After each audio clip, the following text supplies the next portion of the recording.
kabar? Kiranya Allah senantiasa menyertai kita. Kiranya Allah selalu melindungi kita. Dan kiranya Allah memberkati kita dengan berlimpah. Kita bersyukur atas kasih karunia Allah yang telah Dia berikan untuk kita, sehingga kita boleh ada sebagaimana ini karena anugerahnya. Dan hendaklah kita senantiasa merenungkan akan kasih Allah yang besar bagi kita, sehingga kita akan senantiasa penuh sukacita dan damai sejahtera, karena Allah telah memberikan kita damai sejahtera yang tidak diberikan oleh dunia ini, melainkan damai sejahtera yang berasal dari atas, yakni dari Bapa. Sukacita yang Dia berikan kepada kita, yakni keselamatan yang telah diberikannya kepada kita dari kasih-Nya kepada kita, sehingga kita bisa dibebaskan dari semua dari perbudakan dosa, dari perbudakan dosa. Nah, Imamat pasal ke-9 ayat pertama. Pada hari yang ke-8 Musa memanggil Harun serta anak-anaknya dan para tua-tua Israel. Lalu berkatalah ia kepada Harun, ambillah bagimu sendiri seekor lembu muda untuk korban penghapus dosa dan seekor domba jantan untuk korban bakaran, kedua-duanya yang tidak bercela. Kemudian persembahkanlah itu di hadapan Tuhan. Dan kepada orang Israel haruslah engkau berkata begini, ambillah seekor kambing jantan untuk korban penghapus dosa, dan seekor anak lembu dan seekor domba, masing-masing berumur setahun dan yang tidak bercela untuk korban bakaran, dan lagi seekor lembu dan seekor domba jantan untuk korban keselamatan, supaya dikorbankan di hadapan Tuhan, dan korban sajiannya diolah dengan minyak, karena pada hari ini Tuhan akan menampakkan diri kepadamu. Kemudian dibawa merekalah apa yang diperintahkan Musa ke kemah pertemuan. Lalu mendekatlah segenap umat itu dan berdiri di hadapan Tuhan. Kata Musa, inilah firman yang diperintahkan Tuhan tampak kepadamu. Kata Musa kepada Harun, datanglah mendekat kepada mezbah, olahlah korban penghapus dosa dan korban bakaranmu, dan adakanlah pendamaian bagimu sendiri dan bagi bangsa itu, olahlah persembahan bangsa itu, dan adakanlah pendamaian bagi mereka, seperti yang diperintahkan Tuhan. Maka mendekatlah Harun kepada mezbah, dan disembelihnya lah anak lembu yang akan menjadi korban penghapus dosa baginya sendiri. Anak-anak Harun menyampaikan darah lembu itu kepadanya, dan Harun mencelupkan jarinya ke dalam darah itu dan membubuhkannya pada tanduk-tanduk mezbah. Darah selebihnya dituangkannya pada bagian bawah mezbah, buah pinggang dan umpai hati dari korban penghapus dosa itu dibakarnya di atas mezbah, seperti yang diperintahkan Tuhan kepada Musa. Tetapi daging dan kulitnya dibakarnya habis di luar Hari ini kita bersyukur kepada Tuhan atas firman yang telah kita dengarkan. Dari firman yang telah kita dengarkan, kita melihat bahwa Harun untuk ditabiskan sebagai imam, maka Tuhan berfirman melalui Musa untuk diperintahkan kepada Harun dengan berkata bahwa Harun dan anak-anaknya haruslah membawa binatang korban untuk dipersembahkan kepada Tuhan. Nah, di sini dikatakan bahwa Harun haruslah membawa lembu. Ayat kedua, ambillah bagimu sendiri seekor lembu muda untuk korban penghapus dosa dan seekor domba jantan untuk korban bakaran, kedua-duanya yang tidak bercela. Kemudian persembahkanlah itu di hadapan Tuhan. Kita bisa melihat bahwa Harun adalah juga manusia yang memiliki daging. Nah, bahwa Harun juga memiliki dosa. Sehingga dia harus membawa seekor lembu muda untuk dipersembahkan kepada Allah untuk menghapuskan dosanya. Begitu juga seekor domba jantan untuk korban bakaran, kedua-duanya yang tidak bercela. Nah, di sini kita bisa melihat bahwa untuk korban yang dipersembahkan kepada Allah, maka korban yang dipersembahkan adalah seekor binatang korban yang tidak bercela. Di dalam ayat yang ketiga kita bisa melihat bahwa Tuhan memerintahkan kepada orang Israel, dan kepada orang Israel haruslah engkau berkata.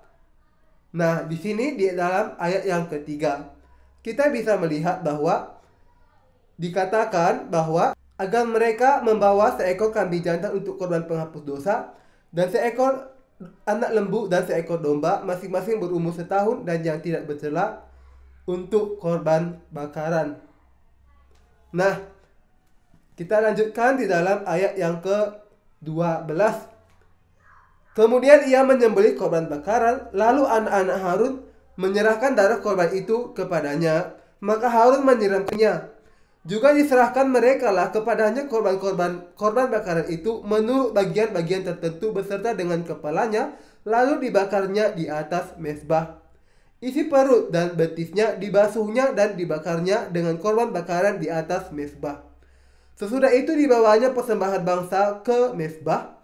Diambilnyalah korban kambing jantan yang akan menjadi korban penghapus dosa yang bagi bangsa itu, lalu disembelihnya dan dipersembahkannya sebagai korban penghapus dosa seperti yang pertama. Kemudian dibawanya lah korban bakaran ke mezbah dan diolahnya sesuai dengan peraturan.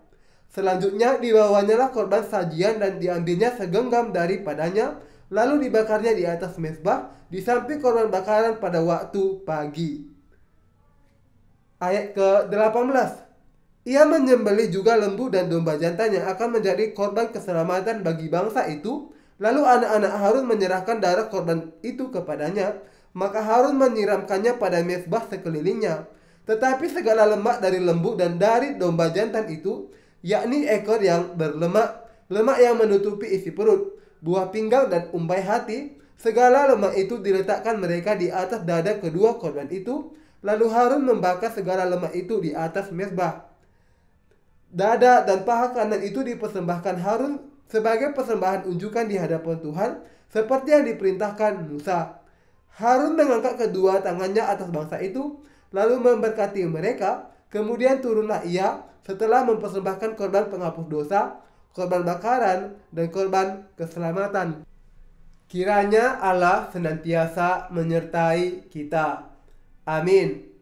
Nah, hari ini kita kembali diingatkan untuk kita kembali bersekutu dan kita bersyukur karena Allah memberikan kita kesempatan untuk bisa senantiasa bersekutu dengannya.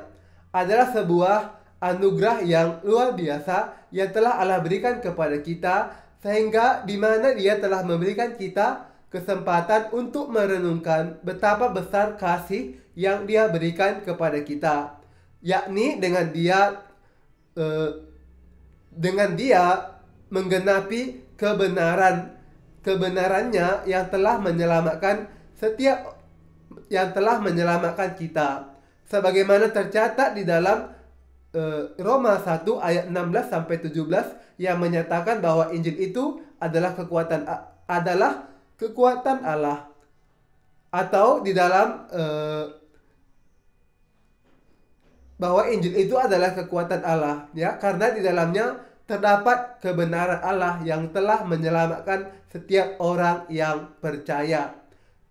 Kita bersyukur karena dengan kebenaran Allah yang Dia berikan, yang merupakan karena yang diberikannya kepada kita karena kasih-Nya yang besar kepada kita. Kita sungguh bersyukur karena kita bisa diselamatkan, dan karena kita bisa diselamatkan, maka kita berhak menjadi anak yang akan mewarisi kerajaannya. Amin. Kita percaya bahwa dengan kita percaya kepada firman janji Allah yang telah Dia berikan kepada kita, dan kita percaya bahwa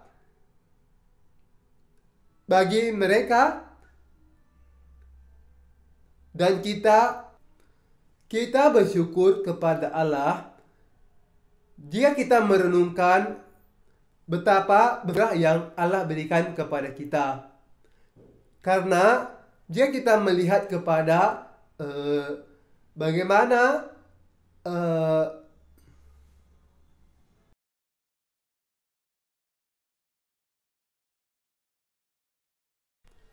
Hello, how are you today? I hope God always be with us. We give thanks always to God because He has give us His great blessing for us, where He gave His Son to this earth, where His Son became fulfill all righteousness. Amen. Today I am very full of gratitude for God to give me opportunity here to preach His word, and to preach His word and have fellowship because of His grace for us. Amen. Okay. Today I want to share about how God full of grace and love and mercy for us. If we read the Bible from a New Old Testament, where in Leviticus verse 16, chapter 16 verse 21, it says that Aaron must put his hand on the head of the goat to pass on the sins of Israel once every year, because God so loved us, so loved the world, He gave His Son to this earth to give a tournament between us and God, because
about 2000 years ago, we testify in when we read the Bible that when Jesus baptized by John the Baptist in the form of laying hand on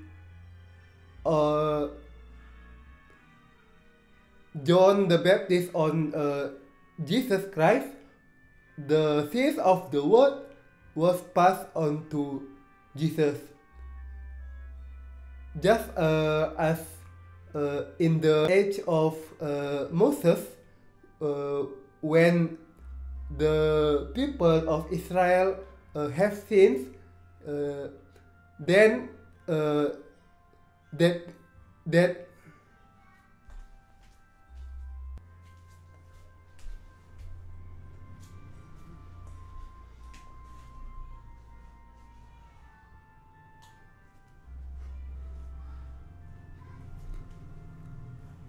the people of Israel must bring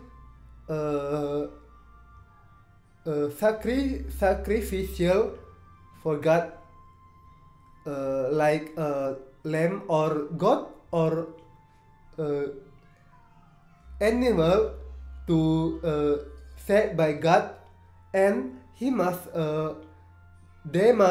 bring that to the before God in system of tabernacle. Then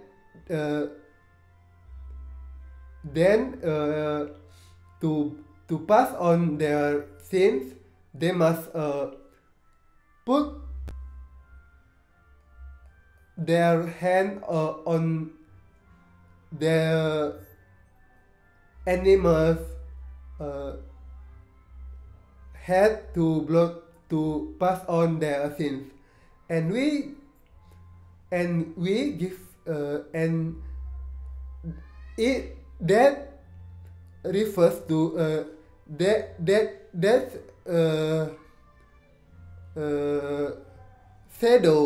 foreshadow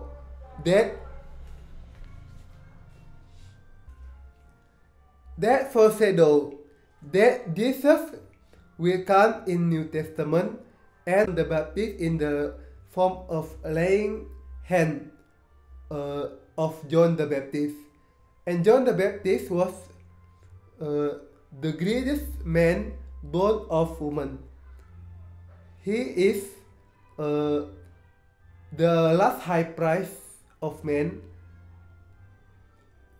the last high priest of Old Testament, and he is our representative to pass the sins of the world to Jesus. Amen. We give thanks for that.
Power on. Bluetooth mode.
Mari kita melanjutkan bagian yang kedua, ayat ke-22.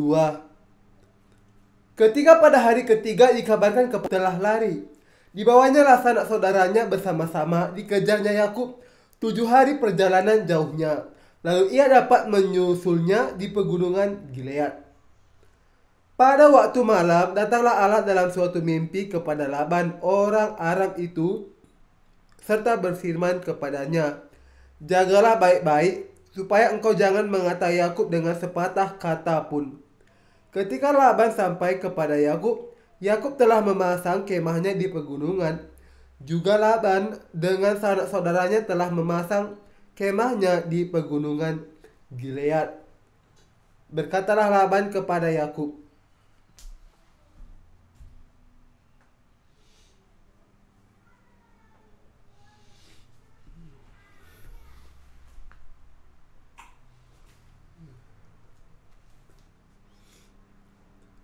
"Apakah yang kau perbuat ini? Maka engkau mengakali aku dan mengangkut anak-anakku perempuan sebagai orang tawanan? Mengapa engkau lari diam-diam dan mengakali aku? Mengapa engkau tidak memberitahu kepadaku, supaya aku mengantarkan engkau dengan sukacita dan nyanyian dengan rebana dan kecapi? Lagi pula engkau tidak memberikan aku kesempatan untuk mencium cucu-cucuku laki-laki dan anak-anakku perempuan. Memang bodoh perbuatanmu itu. Aku ini berkuasa untuk berbuat jahat kepadamu. Tetapi Allah ayahmu telah berfirman kepadaku tadi malam, jagalah baik-baik, jangan engkau mengatai Yakub dengan sepatah kata pun. Maka sekarang, kalau memang engkau harus pergi, semata-mata karena sangat rindu ke rumah ayahmu, mengapa engkau mencuri dewa-dewaku?"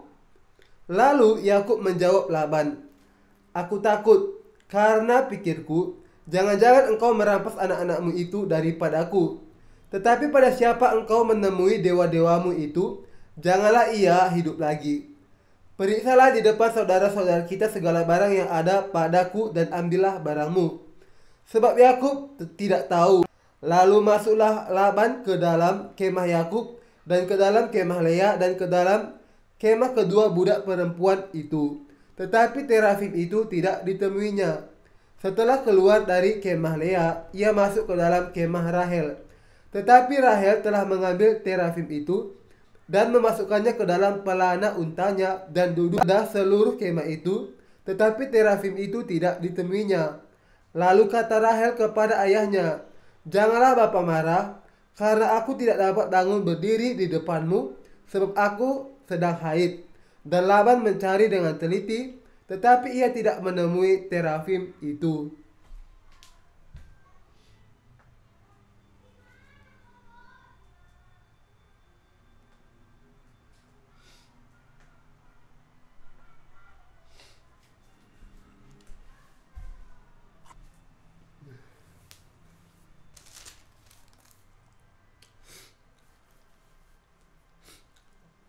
Ayat ke-36. Lalu hati Yakub panas dan ia bertengkar dengan Laban. Ia berkata kepada Laban, "Apakah kesalahanku? Apakah dosaku? Maka engkau memburu aku sehebat itu? Engkau telah menggeledah segala barangku. Sekarang apakah yang kau temui dari segala barang rumahmu? Letakkanlah di sini di depan saudara-saudaraku dan saudara-saudaramu, supaya mereka mengadili antara kita berdua. Selama 20 tahun ini, aku bersama-sama dengan engkau. Domba dan kambing betinamu tidak pernah keguguran, dan jantan dari kambing dombamu tidak pernah kumakan. Yang diterkam oleh binatang buas tidak pernah kubawa kepadamu. Aku sendiri yang menggantinya yang dicuri orang, baik waktu siang, baik waktu malam. Selalu engkau tuntut daripadaku. Aku dimakan panas hari waktu siang dan kedinginan waktu malam, dan mataku jauh daripada tertidur. Selama 20 tahun ini aku di rumahmu. Aku telah bekerja padamu 14 tahun lamanya untuk mendapat kedua anakmu dan 6 tahun untuk mendapat ternakmu. Dan engkau telah 10 kali mengubah upahku.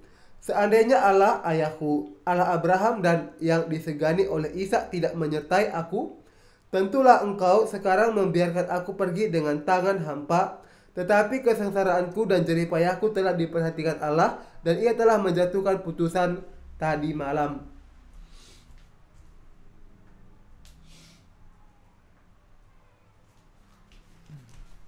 Halo, apa kabar? Saya berharap Allah selalu senantiasa menyertai kita. Amin. Nah, kita bersyukur atas kasih dan karunia Tuhan yang Dia telah berikan kepada kita, sehingga kita bisa kembali bertemu untuk belajar tentang firman Allah. Nah, oleh karena itu, mari kita membuka firman Tuhan. Pelajaran firman Tuhan hari ini terambil dari kitab Markus pasal yang ke-16, ayat yang ke-9 sampai dengan ayat yang ke-20. Dengan judul, Yesus beberapa kali menampakkan diri dan mengutus murid-muridnya. Yesus terangkat ke surga. Ayat ke-9, setelah Yesus bangkit pagi-pagi pada hari pertama minggu itu. Nah, dikatakan setelah Yesus bangkit pagi-pagi pada hari pertama minggu itu. Yesus telah bangkit pada dikatakan pagi-pagi pada hari pertama minggu itu. Yesus dilahirkan ke bumi ini sekitar 2000 tahun yang lalu. Dia menjelma menjadi manusia, atau di dalam kata lain, Dia datang kepada umat manusia milik kepunyaannya sendiri, yang adalah ciptaannya sendiri. Dia datang ke bumi ini karena umat manusia telah jatuh ke dalam dosa. Datang ke bumi ini untuk menyelamatkan umat manusia, karena manusia tidak bisa mencapai keselamatan dari dosa dengan usahanya sendiri. Nah, sebagaimana Allah adalah kudus, maka umat manusia yang telah jatuh ke dalam dosa membutuhkan juru selamat untuk dibebaskan dari dosa-dosa mereka. Dia adalah Allah sendiri. Dia datang kepada Yesus adalah Allah sendiri yang menciptakan dunia ini, dan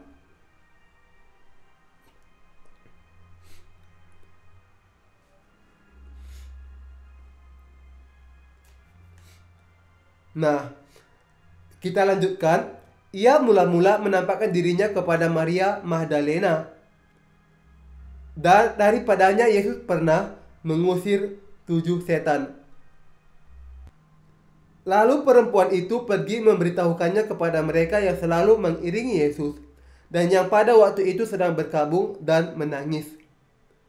Tetapi ketika mereka mendengar bahwa Yesus hidup dan telah dilihat olehnya, mereka tidak percaya. Yesus pada umur 30 tahun, Dia dibaptis di Sungai Yordan, yang adalah untuk membasuh semua dosa dunia. Nah, di Sungai Yordan, Yesus diselamkan ke dalam air, ini dibaptis. Pada saat Yesus dibaptis, maka itu melambangkan kematiannya. Yesus yang adalah Raja segala raja, Dia adalah keturunan secara manusia. Dia dilahirkan melalui Maria, seorang anak Tara, sementara ayahnya adalah dari keluarga Daud. Nah, atau Yusuf. Yusuf adalah seorang dari keturunan Daud, di mana Daud adalah Yesus bangkit pada hari yang ketiga setelah Dia mati untuk membayar upah dosa dunia dengan menumpahkan darahnya di atas kayu salib, dan dia mati, dan dengan kematiannya tanggungnya telah dibayar lunas dan kita mati bagi dosa.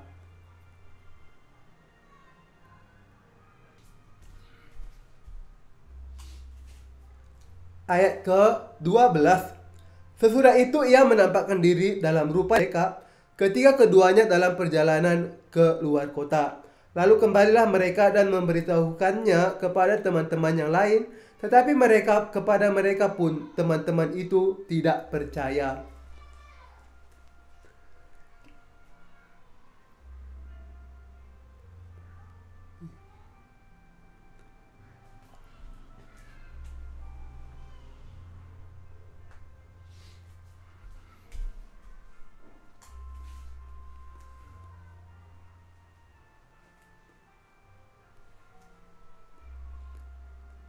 Tuhan Yesus Kristus bangkit pada hari yang ketiga.